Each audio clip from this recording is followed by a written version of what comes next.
ya Imana ndana umugisha ishimwe cyane ko iduhaye umwanya mwiza wo kugira ngo dusoze part 6 cyangwa igice cya nyuma cy'iki gice cy'itangiriro cya 27.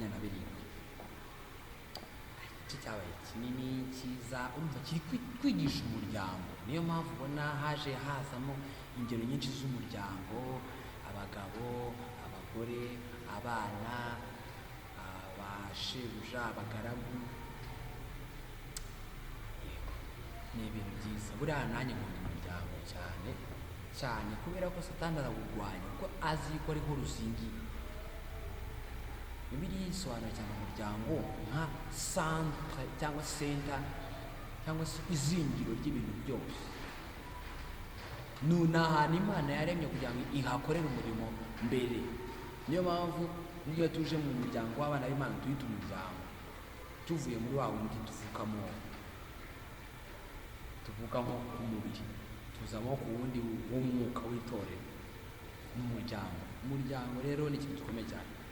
Niyo mpamvu umuntu akwiye kwasurinya agaca akarungo cyane buri muntu mu muryango akamenya inshingano ze.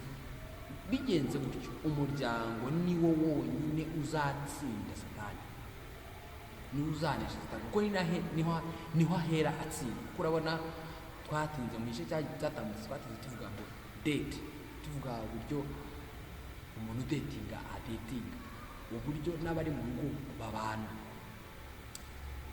Hari ahantu rero ndahatinda cyane mu biganiro ngira mu bantu tubana benshi, nemva aho hantu ndahatinda cyane kuko mafite nanjye ubuhamya nzabubasangiza one day, umunsi umwe. Noneho kubera ko abajene, abagabo ntibashaka, abasore ntibari gushaka, n'abagore ntibari gushaka, abakobwa bamwe bahagaze kuri pozisiyo yabo, abandi bahagaze kuri pozisiyo. Nka bya bindi nahoze mvuga nti dufite pozisiyo y'ubutware, dufite na pozisiyo y'abagomba kuganduka. Aba ngaba bazakora iki? Abo mu butware, abo mu kuganduka bazakora iki kugira ngo bagire aho bahurira? N'umwe ahagaze muri pozisiyo y'ubutware, n'undi ajya muri pozisiyo y'ubutware.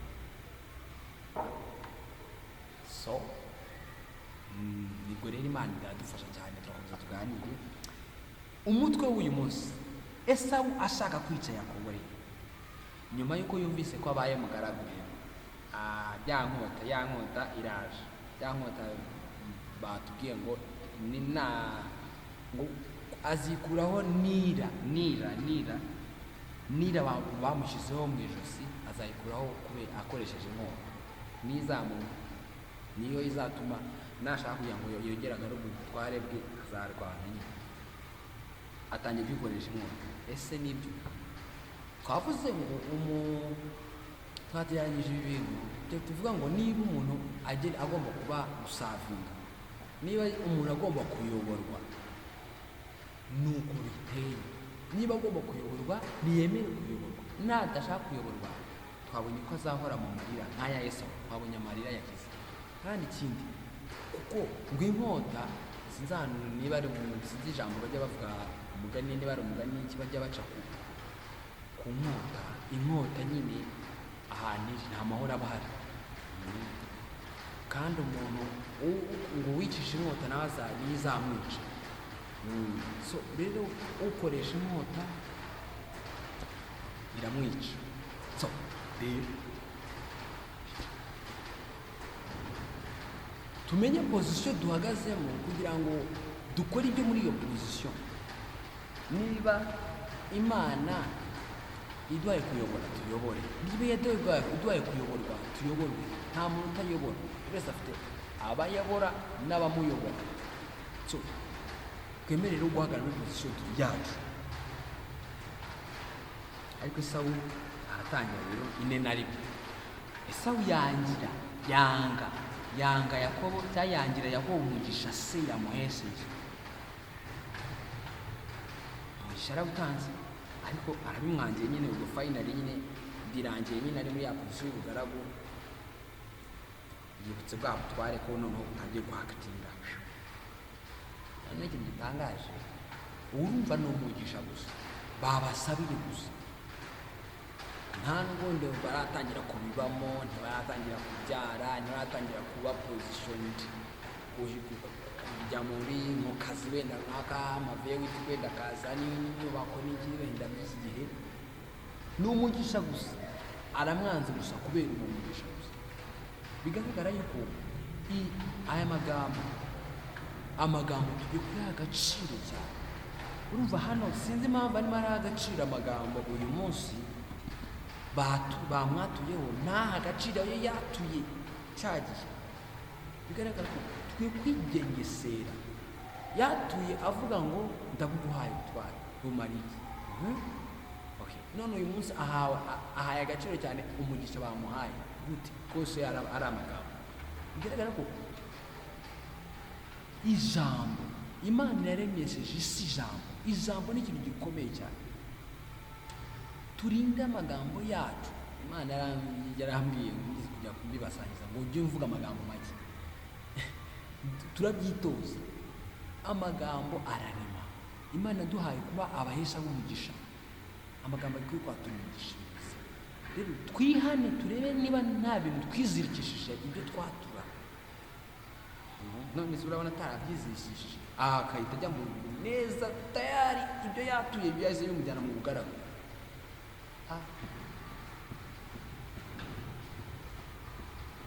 Ni twisuzume, twisubiremo, turebe ibintu twavuze, twatuye, twihane.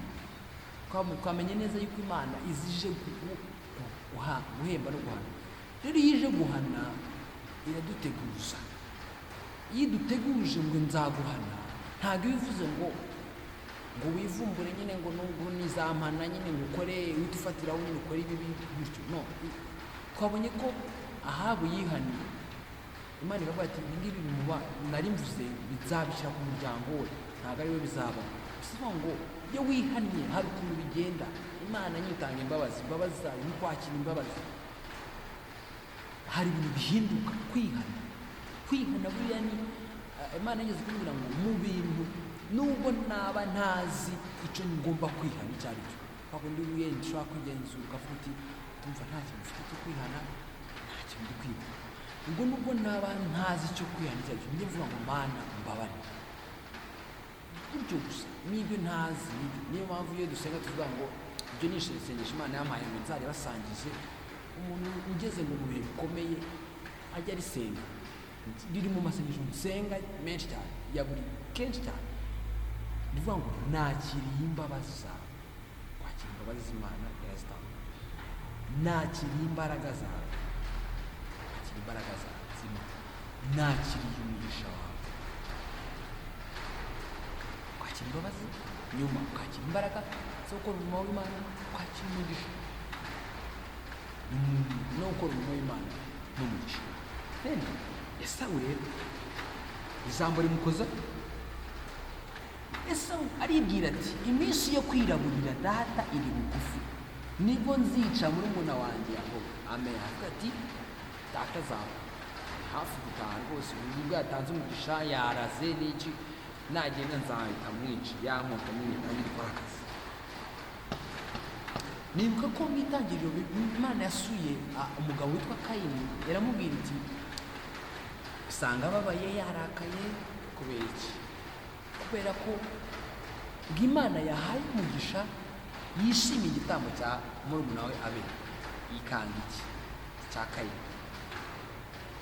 Kwishimira gusa igitambo urumva ni ibintu bikomeye, ni ibintu biri aho twebwe dutesha agaciro. Ijambo muri iyi minsi ntabwo tuba agaciro appreciation Imana yatanze ku muntu. Twumva nyine niba yaneze n'umuntu nabwo tukabifata gutyo, yamunenze biri aho, uze kumunenga gusa. Yanenze ya Kayini, ntabwo yabifashe nkaho gutyo gusa ngo yamunenze gutyo gusa ngo birangire aho. Yabihaye agaciro, amenya icyo gukora nubwo yakoresheje yakoze ikibi. Amenye yuko bashimye Abeli. Nyuma yo kumushima hari ibindi. Imana iyo yashimye umuntu hari ibibiyerekeza. Umwami yagushima ukagira ngo bikarangira wapi. Hari ibintu tutesha agaciro muri iyi minsi, twumva ko ibintu byose tubamo ni ibintu byo mu isi y'umwuka. Ni iki byo rwose tubirema gutyo.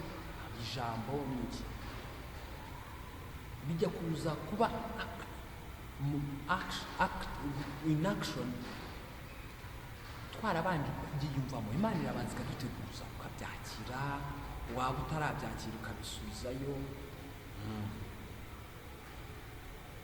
N'impamvu umutima ugomba kubyakira kugira ngo bigaragare. Then Kayini Imana yamubwira ati se nukora icyiza ntuzemerwa, ariko ngo ibyaha biri tugatugira ku mutima wawe ngo ni wowe ufite ububasha bwo kubitegeka. None rero uyu rero baramubwiye ngo inkota niyo izamutunga, nawe rero araguza ati inkota niyo izantunga, twagiye.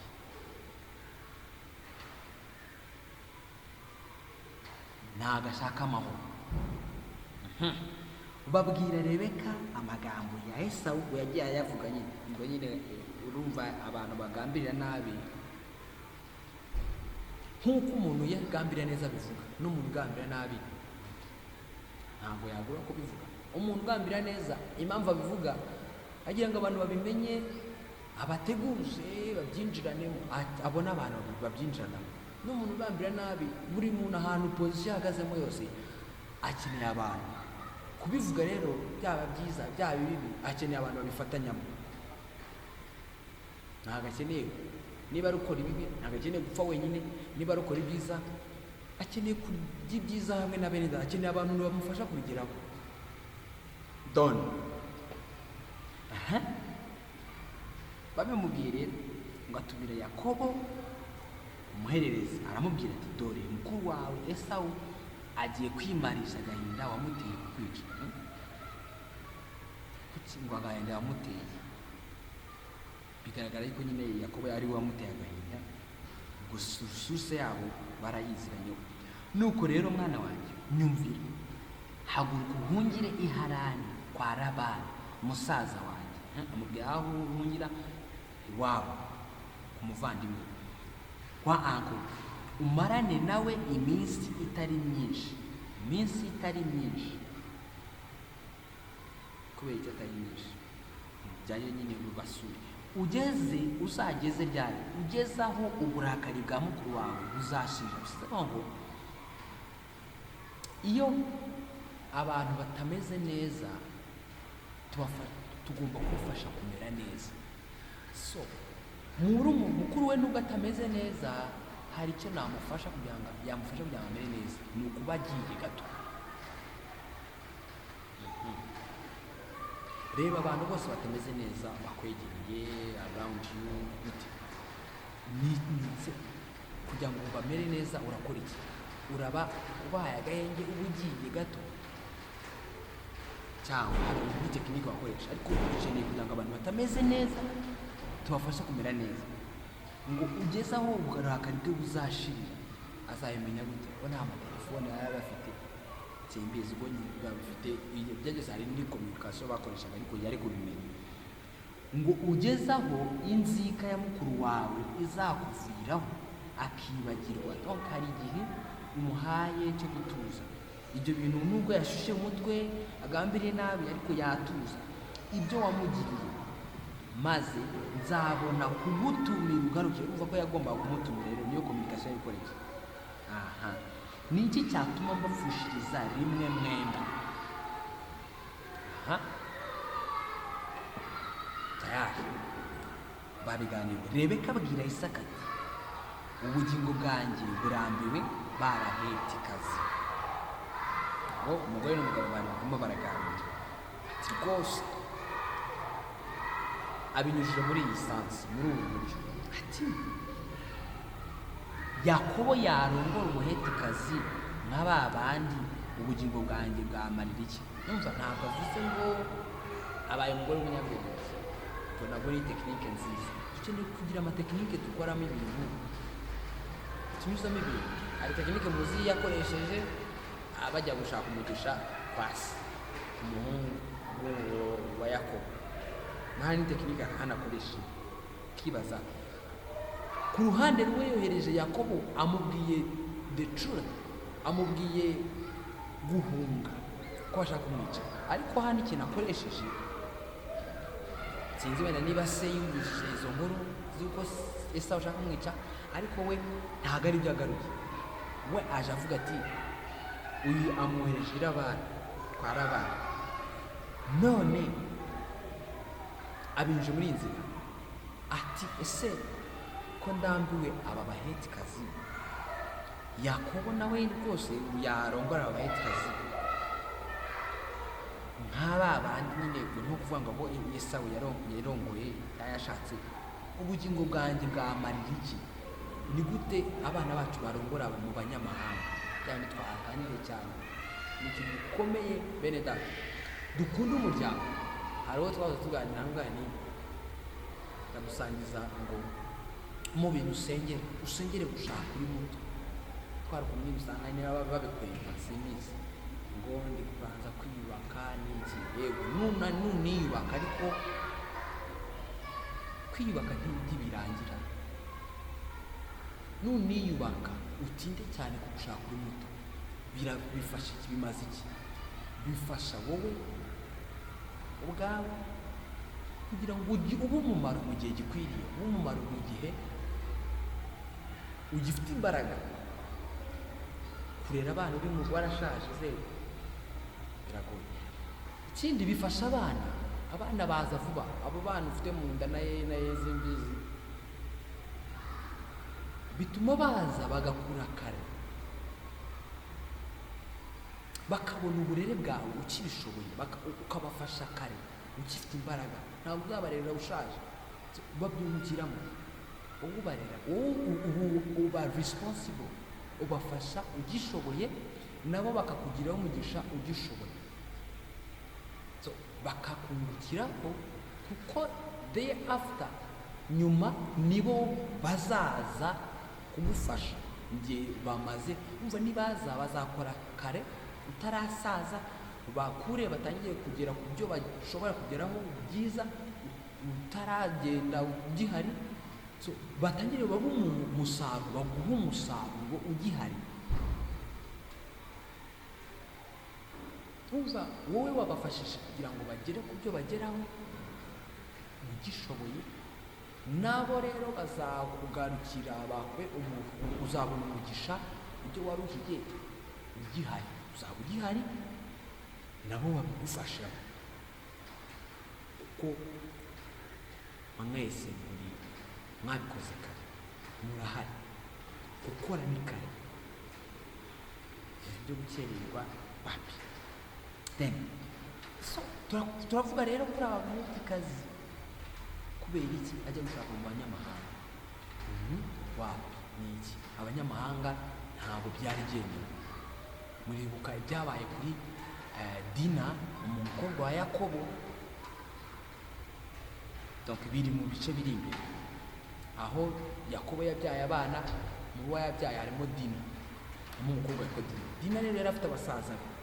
Dina, abanyamahanga Yakobo yari atuye mu banyamahanga muri iki gihugu Imana yababwiye ko izabaha.